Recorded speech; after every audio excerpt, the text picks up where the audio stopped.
please subscribe and don't forget to press the bell icon to get notified whenever we upload a new video.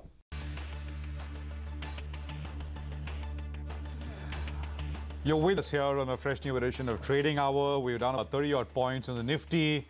It's the hopes of recovery dashed, and there was a real hope of a recovery, not the initial one. The market sold off initially, came back up. That all happened in the first 15 minutes of trade. But just what, 15, 20 minutes back, it looked like, things would improve and, maybe they even keep going. But that's not the case. We are below yesterday's low. 11,490 is where we're at. 495 was the low on the Nifty yesterday. Dollar rupee, of course, is something we've been focusing on, and that remains the area of focus. 71.73 is a new record low for the currency. With me today is my colleague Rima. Rima, hi, morning. Hi Prashant, good morning. The Sensex is down, in fact, for the 6th straight day in a row as the free fall in the rupee continues, as you pointed out, 71.73 as we speak. But keep in context the Asian markets. Hong Kong is down close to about 500 points. The Chinese markets too have lost close to about 1%. The PMI numbers which came out of China in the last 2 days have disappointed a lot of the analysts there. But let's take it away then to the market technical. Sudarshan Sukhani joins in as always. Sudarshan, now trading below the 11,500 mark on the Nifty. The mid-caps are underperforming yet again. Your thoughts? Are you sensing we're coming close to the end of a correction here and markets could see a short covering bounce? Good morning again. See, markets can see a short covering bounce anytime, but a much more important point is this a small dip or is this a deeper correction? The very fact that the Nifty Bank broke strong support levels yesterday, 28,000, and the Nifty is now trading below 11,500, which is its own support level. These 2 points together tell us that this is not just a run-of-the-mill 100 to 100 point dip. It's something more than that. So in that sense, a short covering bounce doesn't help us. What we need to do now is to step aside. For those who are long-only traders, do not take any positions in the Nifty on dips. And those traders who are willing to go short, and they should be, I think any small rally is a short selling opportunity. The best way to trade that is to buy put options and stay in that position for the next few days. So essentially, the short-term view is now bearish. Sudarshan, fair enough, but the up move was led by a few stocks, right? There was constant rotation, but Reliance, HDFC Bank, HDFC, TCS. Have you looked at these names individually? Are they by themselves all looking weakish? Because, some buying comes in here and suddenly the index is going to defy downside predictions. Yeah, that's a fair question because the up was led by a few stocks. Many of them are giving the sense of topping out. They don't have to be bearish. They just have to top out to start going into a distribution of some kind, so that the sense is that buying is unlikely to go at those elevated levels. Then the other stocks bring down the index. So I do not think the large caps which have led this market, either TCS or Reliance or Lever, as we have already seen, they are unlikely. They are not showing chart patterns which are bullish. They are not overtly bearish, but they are not bullish. Well, we've seen some big falls in these large caps. HUL, for instance, is now, in a span of 3 days, the fall which started on Friday, Monday, as well as today, in 3 days, it's lost more than about 10%. And it's pretty much lost all that it had gained in the last 2 months. It's gone back to, levels that it had at the end of June. So that's the extent of steep correction that we've seen in a span of few days. Bajaj Finserv, for instance, 9 consecutive days of fall. And today also the bounce that we're seeing is quite meager. So just up close to about 0.3%. Sudarshan, you indicated that this doesn't look like a 100-200 point correction. Now, the Nifty already has seen a fall of about 250 points from the record levels that it had peaked, scale just a couple of days ago. How much lower can it go already from here? See, it should go much lower. Much is a very relative term. Suppose it goes to 11,000. 11,000, had we been told 6 months ago that the Nifty would be at 11,000, we would have said, wow, lifetime new highs. But from the current levels, 11,000 will look like a deep fall. So it's only relative. It should go lower. September and October are seasonally weak months for the markets all over the world. So I would expect at least a 5% correction from current levels in the next 2 months. What would you trade, Sudarshan, in terms of ideas? Well, it's a mixed bag today. Ajanta Pharma is a buying opportunity. Pharma is going to buck this trend and go up even when the market goes down. Focus on pharma. So for today, for as of now, for the day, Ajanta Pharma looks attractive. Tech Mahindra is a buy, same story. Tech stocks will do well, but pharma should do much better because tech has already seen a big run. But for the day, Tech Mahindra looks appropriate as a buying opportunity. And Z Entertainment, which is now in a bear market, it actually forewarned of the correction. It was already in a bear market for some time. That's a short sell. Okay, let's address a few of the Twitter queries that have come through. Mayank has 100 shares of State Bank of India, bought at a price of 309. He also has 100 shares of Cadila Healthcare, bought at a price of 406. Now, he wants to know what the view is on these two stocks. Sudarshan, take it over, SBI as well as Cadila Health. Well, you hold on to SBI, it's a blue chip, and I'm assuming you are a long-term investor. Long-term investors should not get affected or say swayed by the short-term moves we are seeing now. Markets will go down sometime as corrections do happen. But for State Bank of India, hold on to it. It will be an outperformer. It is the only government-owned bank which is worth holding on to. So stay with it. Now we come to Cadila. Cadila is part of the pharma pack which is outperforming. I'm very upbeat on pharma. Unfortunately, Cadila has been an underperformer in this pack. Now we have to assume that it will play catch up or at least do as well as the others. So stay with Cadila. The chances are it's a little slow on the takeoff, but it will. So both stocks are good for long-term investing. Okay, before we let you go, Sudarshan, just take a quick look at Indigo. It's under 900 rupees now. Any thoughts there? Yes. Yes, Indigo is a complete avoid. And even if we hear sometimes that, you know, crude has come down by a few cents or something, don't go and buy it. There's nothing in it till it builds a large base. That will take months. Okay. Thanks very much. So that's Sudarshan's views on the market, trades and some advice as far as questions go. 24 lower on the Nifty, so 11,495. Which is, by the way, the immediate support, which we highlighted yesterday in the morning as well, which is exactly the low yesterday. And the market keeps sort of coming back to that level and tries to fight to stay above it. But we'll see. Let's get some F&O trades now. Yogesh Mehta is with the Motilal Oswal. He's joining in. Yogesh, morning. What would you be trading? Morning. As the market has already corrected by since last two sessions and bearish hold belt candle has been happening, so it seems that market can continue its force on a lower side on the selling pressure below 11,480. So we are just waiting for that, vouching for that level. Unless it breaches that, then one can look at any buying opportunity. So till then, one can look at Reliance, which is currently quoting at 1247. Keeping a minor stop loss of 1235, target could be in the range of 1270 to 80 levels. The other one is Tech Mahindra. The stock is have seen a very remarkable move in last 1 week, and it is at all-time high right now. Still it is a buy. 777 is the current price in the future segment. Keeping a little longer stop loss of 759, target could be in the range of 800 to 805. And the third one would be Britannia, where the stock, FMCG stock, have corrected, and it has corrected almost 11-12% from the peak at current price of 6240 to 6250 in future. Keeping a stop loss of 6,220, target could be in the range of 6380 to 6400 levels. Yet again today is on the rupee. It continues to make newer lows. This time it's hit 71.79 against the dollar. Jamal Miklai joins in to discuss the trajectory of the Indian currency going ahead. Jamal, good morning and thanks so much for joining in. Well, do you now expect the RBI to start intervening, because we are very close to that 72 mark against the dollar? Up until now, it was a hands-off approach from the Reserve Bank of India, but now do you expect support to come in from the central bank? Well, I mean, they have been in and out, you know, that's point one. Point two, there was an interesting article today from Sanjeev Sanyal, who is, you know, the non-finance secretary, he's an advisor in the finance ministry, and he seemed to suggest that generally they feel like it's not, you know, it's okay if the rupee is falling, it just shouldn't fall too fast, right? And so RBI has got reserves, but I think probably we can assume there will be an interest rate hike sooner or later. Now, to my mind, October seems a little far. the thing that is intriguing to me is that, it's not that FII flows have stopped. In August, they were modestly positive. Yesterday also, they were modestly positive.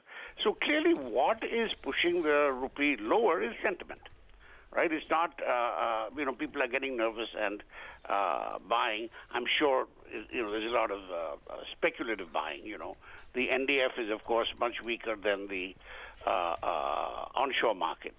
So it is really speculative. And, it's a trick, people who are not hedged, what are they going to do, right? But, the reality is this is a market. In fact, I'm just writing a column, and, anyone who's been around a while has seen it all. You've seen the rupee fall like a stone, and sometimes it remains down, sometimes it recovers. That's the big question. And sometimes it remains down, sometimes it recovers. That's the big question. It's falling, so clearly it's going to fall more, right? Okay, how far is it going to fall? I don't know. Once it falls, is it going to revert rapidly? It's hard to see where the inflows could come from, because right now, globally also, there's a lot of uncertainty with, Trump, trade, et cetera, and also a general sense that the global equity markets are very high.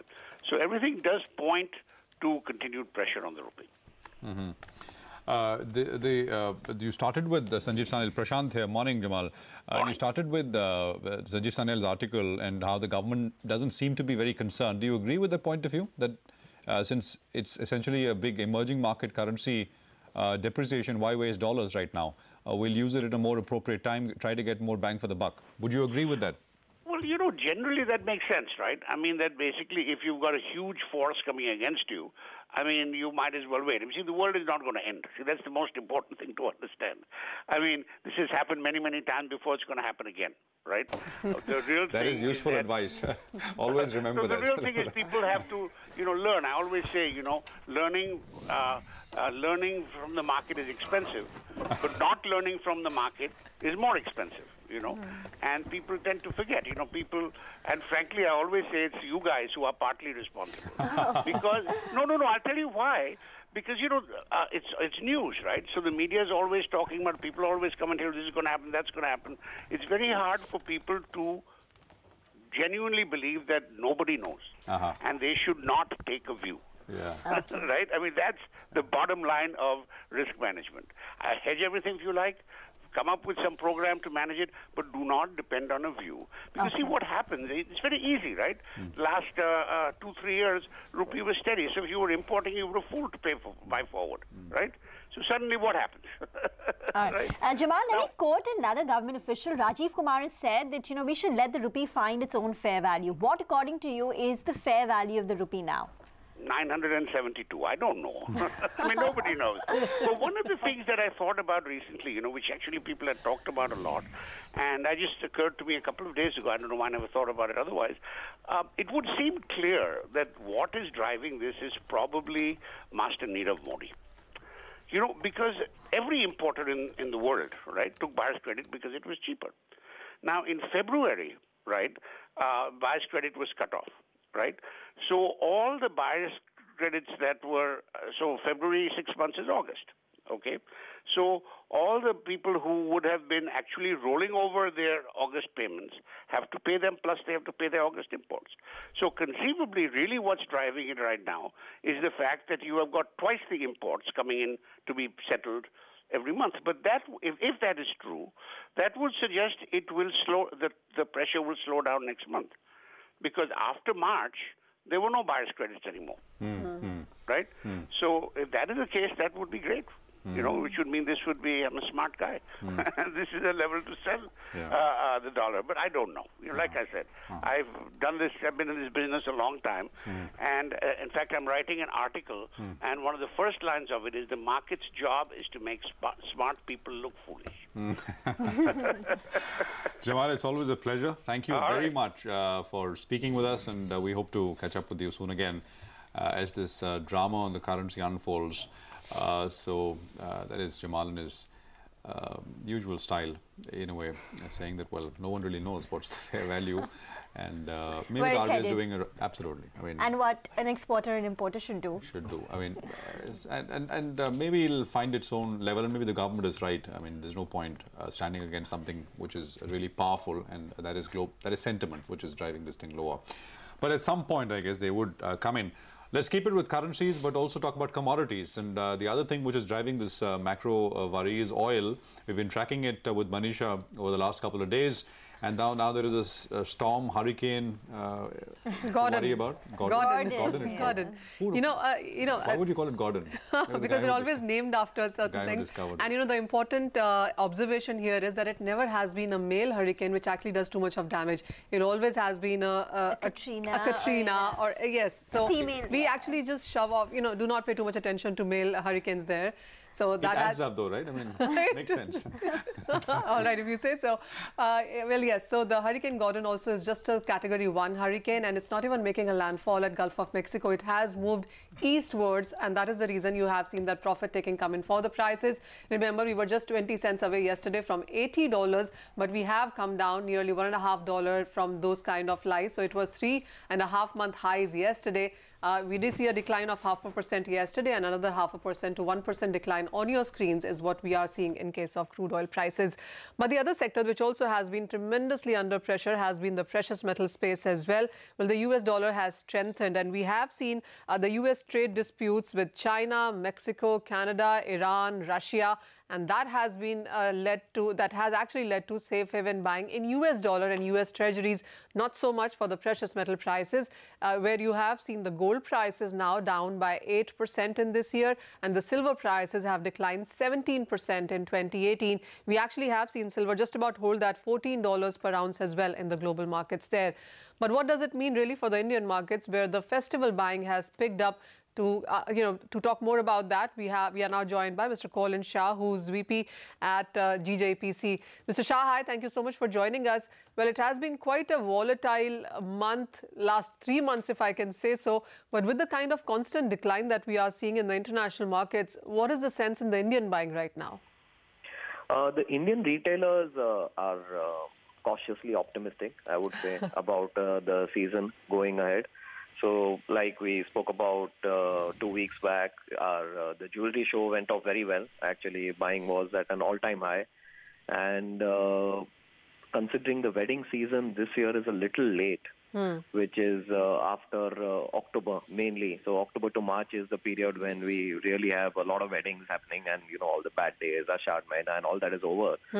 So, buying should pick up in the next couple of weeks. And actually this week, as we speak, especially last weekend, has seen the mood come back a little bit. So we think the buying will be there. The last 2 quarters of this year will be strong. So considering the dip we've had in Q1 and while Q2 is going on, I think Q3, Q4 will make up for the drop we've had in Q1. So gold will be okay.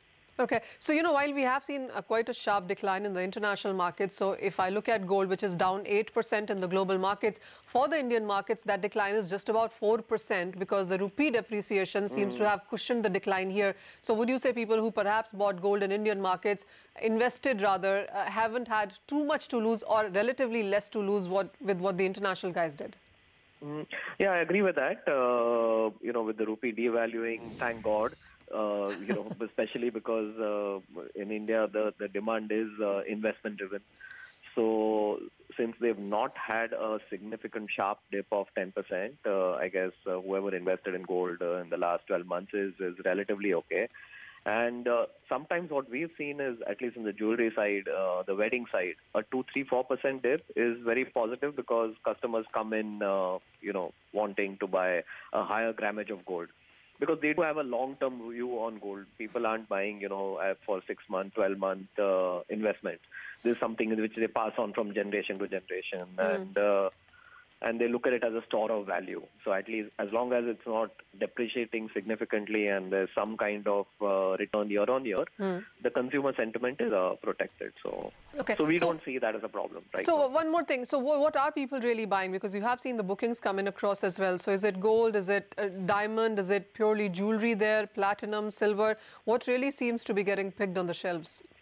The trend continues to be what it was last year. 75-80% of it is gold, 20-25% of it is diamond jewelry, and platinum is getting stronger year on year, though it is at a smaller base. So the growth rates we are seeing in platinum is significantly higher. So platinum will be a larger market, I guess, in the next 1 to 3 year time frame.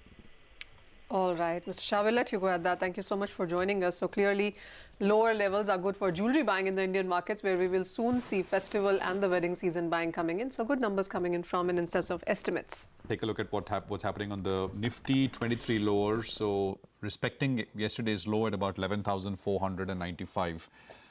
Just about a little higher than that. Mid-cap index is down 0.5%. The Bank Nifty is down about 0.25%.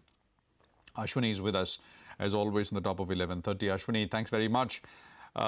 Morning. Your sense, will this again become a bit of a trend type situation like yesterday or the day before? See, first thing is, in the last half an hour, Asian markets have started declining even further. Secondly, we have our own problems where bond yields are racing ahead, and so is rupee. So my sense is that the momentum is anyway strong. And now, we have these additional things which are beginning to play out. I think 11,500 is gone. Even now, you should get into short positions.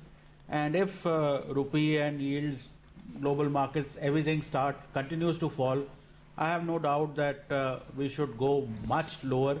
And, this appears to have some sort of global issues also. And earlier, global issues didn't kind of matter for us, but this time we appear to be at the center of it. So that way, I think the right plan is to go short, remain short. I know, sometimes the motivation is that, we've reached support, we've reached, 11,500, this, that. This is a market which is now fueling itself on the downside. Do not try to buy at any time. Use rallies to sell, or even flat markets like you saw in the morning can be used to go short on the market. I think more pain is ahead. Ashwini, good morning. But are you surprised that even today, at a time when the Hang Seng is down close to about 550 points, the Indian markets are hardly down? Nifty is down 24 points, Sensex is down 50 points. So while there is selling pressure in many large caps, it is to some extent getting offset by gains in the IT sector. So today ITC is batting, for the bulls. So that's gained close to about 1.5%. Generally, are you a bit surprised that the markets have held up so well up until now? And does that tell you anything about the way forward? That just tells me that for last 2 days, we overdid things. And this flattishness is a kind of a pullback.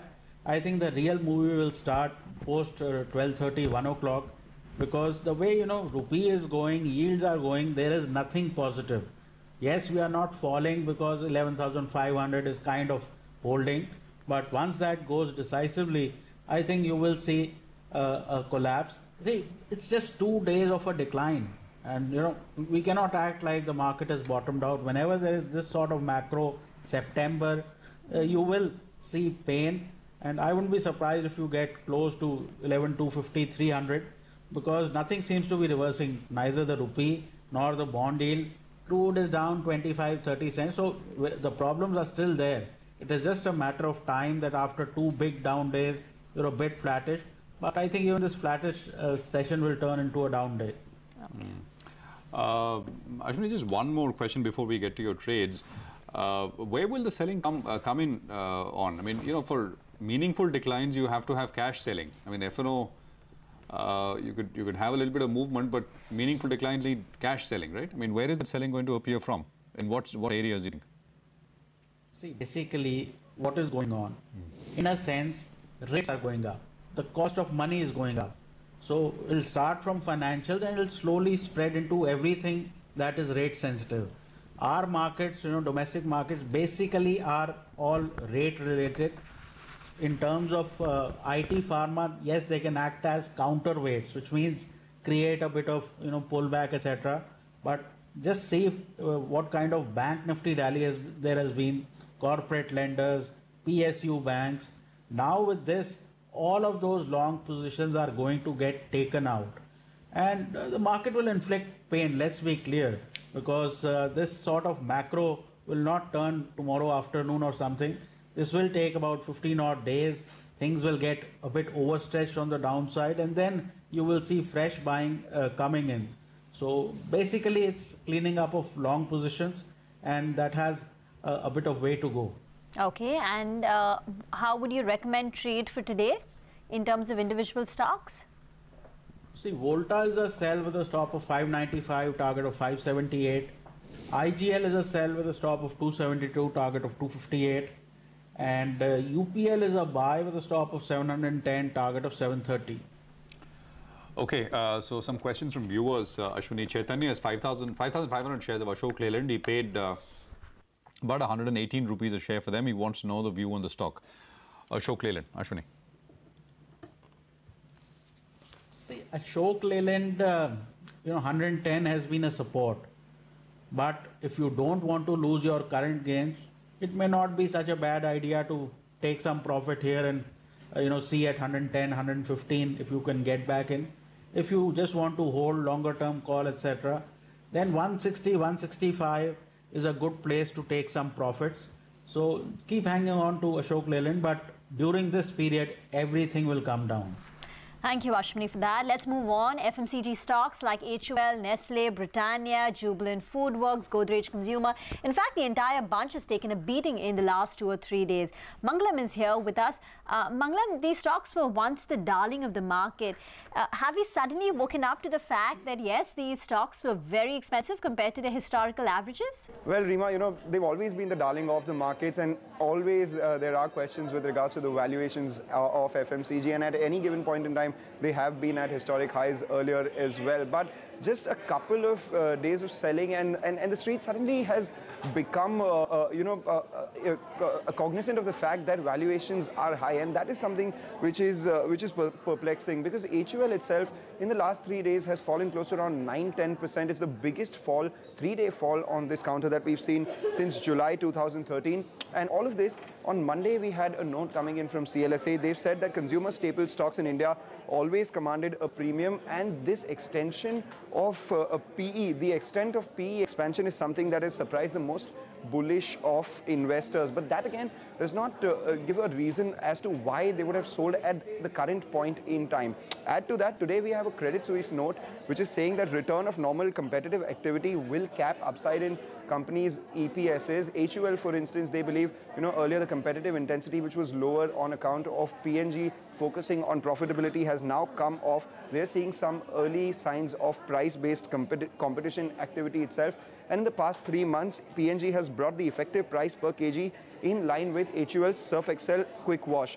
Valuations for HUL again are at a 10-year high, and a reverse discounting cash flow. They're back calculating basis the PE and suggesting that the stock is implying much more in terms of next 10-year growth than it has done in the past 20 years. But this is nothing that we don't know. The management itself of HUL had spoken about increased competition after the first quarter numbers. They had said they expect competitive intensity to move up, and crude volatility, currency-led inflation are areas of concerns, and the demand growth wasn't something substantial, but they are seeing stable improvement in the demand environment. So it is basically a function of the money that chased these stocks, and it's the same money which is coming out of these stocks. Nothing fundamentally for consumer stocks has changed. Going forward, people are worried about, the high base that these last couple of quarters in terms of volume growth will cause for the FMCG companies, and will this growth likely to continue on this high base or not is something we'll watch out for. But for those looking at valuations,